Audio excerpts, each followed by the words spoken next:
Assalamualaikum warahmatullahi wabarakatuh. Alhamdulillah wassalatu wassalamu ala rasulillah. Sahabat yang dicintai Allah, alhamdulillah dengan izin Allah kita bisa masuk di hari kedua dari Ramadan kita ini ya. Dan Nabi SAW menyampaikan, ada satu hadis Nabi SAW sahih yang beliau menyampaikan, man shoma ramadhana imanan wahtisaban ghufira lahu ma taqaddama min dzambi.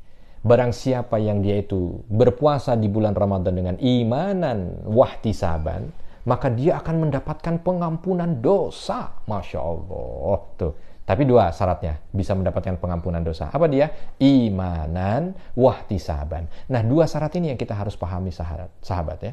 Kalau diartikan biasanya dalam buku-buku yang diterjemahkan dari hadis-hadis itu ke bahasa Indonesia, kalimatnya barang siapa yang berpuasa di bulan Ramadan dengan iman dan mengharap, atau dengan iman dan pengharapan, maka dia akan mendapatkan pengampunan dosa atau dosa-dosa sebelumnya diampuni oleh Allah Subhanahu wa taala.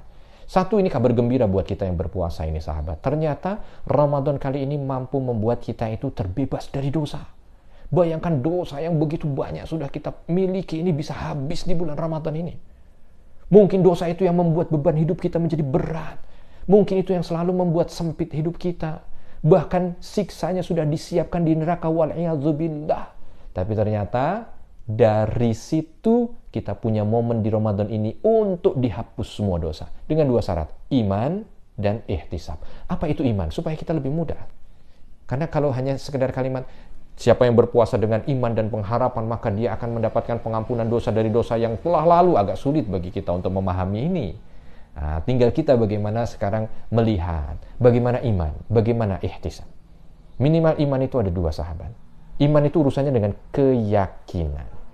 Maka, kalau urusannya dengan keyakinan, dia puasa dengan keyakinan. Bagaimana puasa dengan keyakinan? Dua hal.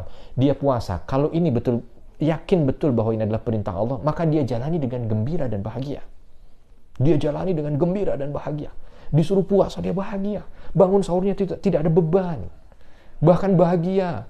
Ya, ketika mungkin di siang hari, di waktu asar, perutnya keruel, dia mampu menikmatinya. Bahagia. Bukan dia cemburu, aduh lapar. Berarti belum imanan itu. Ya.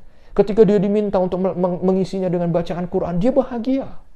Bukan begitu dia lihat, aduh berapa lagi halaman dia belum selesai. Berarti dia belum imanan itu. Tapi dia sudah imanan, bahagia, semuanya bahagia. Dia diminta untuk sedekah karena menghiasi ibadah itu dengan ibadah Ramadan itu Nabi SAW dengan sedekah. Lalu dia bersedekah, mengeluarkan itu bahagia. Bukan mikir, duh gimana ya, rasanya kok begini. Enggak. Kalau itu ada berarti belum imanan. Tapi kalau sudah ada rasa bahagia di saat melaksanakan aktivitas ibadah itu, maka insya Allah imanan. Satu, bahagia. Yang kedua, ikhlas mengerjakan itu. Karena keyakinan ini hanya untuk Allah, maka harus ikhlas. Harus ikhlas tuh. Jadi tolong, ibadah Ramadan kita ini yang kita lakukan semuanya bukan karena apa-apa, tapi karena Allah. Murni semata karena Allah, bukan karena yang lain. Ya. Tidak perlu ketika lagi baca Quran itu sampai dipoto, ceklek, lalu update status, alhamdulillah hari kedua ku sudah 8 juz. Kamu bagaimana? Nggak perlu itu, nggak perlu. Kita kan nggak harap omongan orang dan nggak harap pujian orang, ya kan? Ketika kita bersedekah nggak perlu kumpulkan orang banyak lalu undang wartawan, nggak perlu. Kenapa? Karena kita hanya mengharap ridha Allah. Itu untuk membuktikan bahwa kita melaksanakan puasa Ramadan itu imanan murni karena Allah Subhanahu wa ta'ala. Kalau sudah ikhlas karena Allah, maka insya Allah dua unsur ini, gembira dan ikhlas, itu yang membuat kita mampu menjalaninya dengan iman. Lalu bagaimana dengan ihtisab? Lalu bagaimana dengan pengharapan? Masuk yang kedua. Indikasi pengharapan adalah ketika satu, dia mampu menghiasi Ramadan ini dengan ilmu. Jadi masuk bulan Ramadan itu, menjalani bulan Ramadan bukan ikut-ikutan. Tapi dengan ilmu, dia pelajari gimana puasa yang benar sih, gimana sahur yang benar sih, bagaimana buka yang benar sih, bagaimana membaca Al-Quran yang benar sih, bagaimana sholat-sholat yang dianjurkan di dalam Ramadan, bagaimana Lailatul Qadar, bagaimana i'tikaf, bagaimana. Kalau dia sudah memberikan semangat pada dirinya untuk dihiasi dengan ilmu, maka satu, indikasi ihtisab itu ada.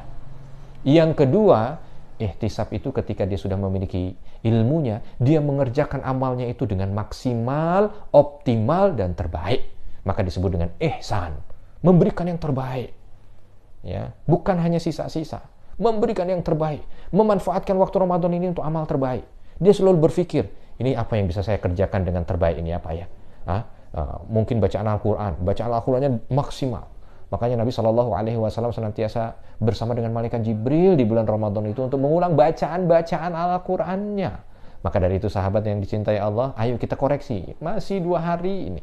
Sudahkah dari apa aktivitas yang kita kerjakan di bulan Ramadan ini adalah yang terbaik yang kita berikan? Karena insya Allah kalau sudah aktivitas terbaik, harta terbaik, waktu terbaik, tenaga terbaik yang kita berikan untuk Ramadan, maka insya Allah kita masuk bahagian daripada mereka-mereka yang ihtisab. Maka ketika ihtisab dan iman ini hadir dalam Ramadan kita, maka lepas dari Ramadan kita seperti bayi yang baru dilahirkan ibunya kembali. Ya, seperti waladathu ummuh, seperti orang yang baru dilahirkan kembali dari ibunya, bersih tanpa dosa. Alangkah bahagia. Maka wajar mereka-mereka yang mampu untuk menjadikan Ramadan sarana penghapusan dosa, lepas dari bulan Ramadan hidupnya menjadi manusia yang penuh dengan kebahagiaan dan keberkahan dari Allah Subhanahu wa taala. Mudah-mudahan ini bisa kita dapatkan pada Ramadan kali ini. Assalamualaikum warahmatullahi wabarakatuh.